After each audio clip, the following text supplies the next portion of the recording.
Welcome to This Explainer. Today, we're jumping right into a definitive documentary-style historical deep dive. We are going to unpack one of the most dramatic, yet honestly frequently misunderstood events in world history.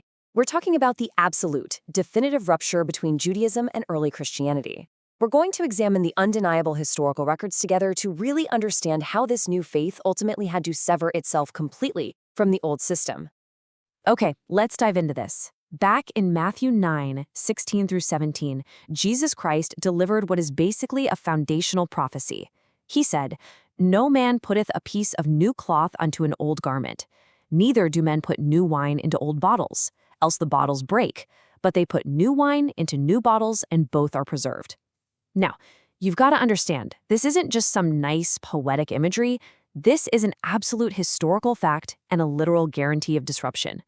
Christ was definitively stating that his revolutionary new teachings, this new wine, were completely incompatible with the old religious structures of Judaism. If you tried to force them together, the old system was destined to violently break apart. Part 1. The Illusion of Unity. So for a while, there was this period that we can call the hollow semblance of unity.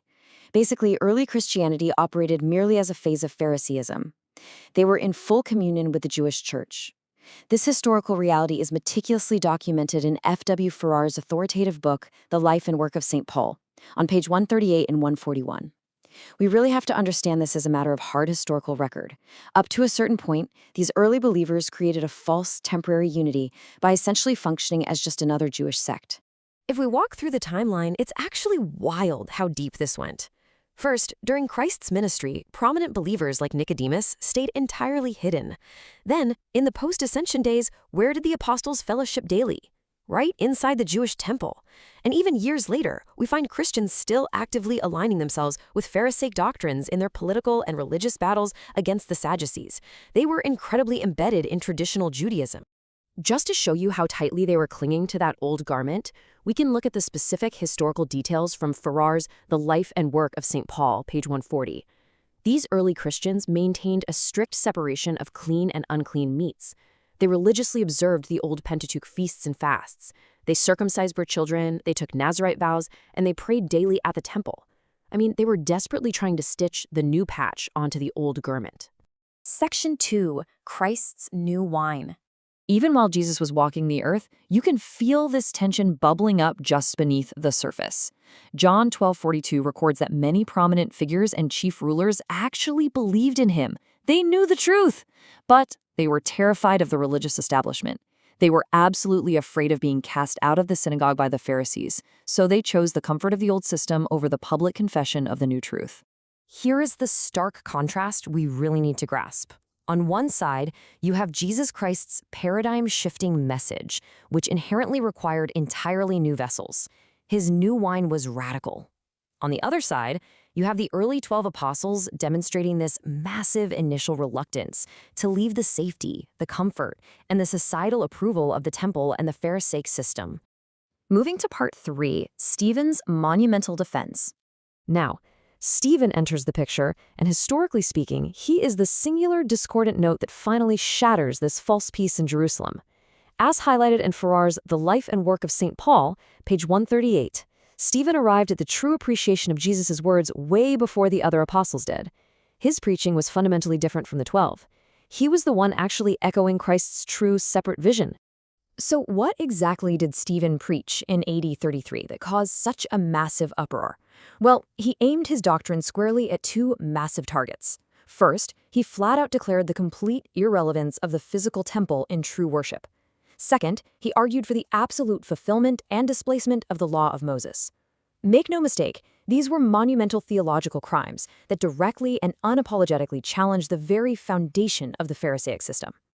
And this brilliantly illustrates exactly how Stephen aligned completely with the ultimate truth of Christ's new wine. Acts 17:24 captures this core revolutionary doctrine perfectly. God dwelleth not in temples made with hands. Boom! Stephen was totally invalidating the old religious center. He recognized that the old bottles were completely obsolete. This rupture wasn't a mistake. It was historically unavoidable. As detailed on page 141 of The Life and Work of St. Paul, it was absolutely necessary for the church that this hollow semblance of unison be rudely dissipated. These religions were essentially antagonistic. The false unity had to be violently broken. Otherwise, the pure, new truth of Christianity would have simply died on the vine, remembered as nothing more than a quirky little Jewish sect. Which leads us to section 4, the Great Persecution. Look at the direct fallout here in Acts 8:1. A great persecution erupts. But notice the staggering historical irony in this verse. The radical believers who actually embraced the new wine, they were driven out and scattered abroad, which, ironically, forced them to spread the gospel. Yet, who was allowed to stay completely unharmed in Jerusalem? Except the apostles. The original apostles were so deeply ingrained in the temple system that the Pharisees didn't even view them as a threat. Section 5, Paul's discordant echo. Now let's look at the baton pass from Stephen to the newly converted Saul of Tarsus. If we trace Paul's rapid historical transformation as documented in Acts 9, it's a whirlwind. Almost immediately after his conversion, he preaches Christ in Damascus. Very shortly after that, the local leaders plot to kill him, forcing him into a dramatic night escape in a basket. And when he finally arrives in Jerusalem, he causes an instant uproar. Paul became the new primary agitator, picking up exactly where Stephen left off, armed with the exact same message. You really can't miss the undeniable parallel here. Stephen's preaching sparked violent persecution, and when Paul showed up preaching that exact same message of the new wine, he reignited the exact same unrest. This proves a vital historical point.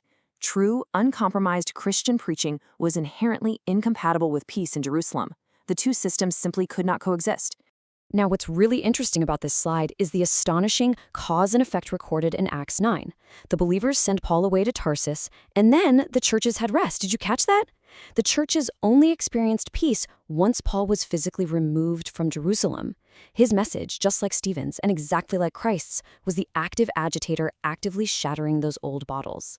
And finally, section 6, the final severance.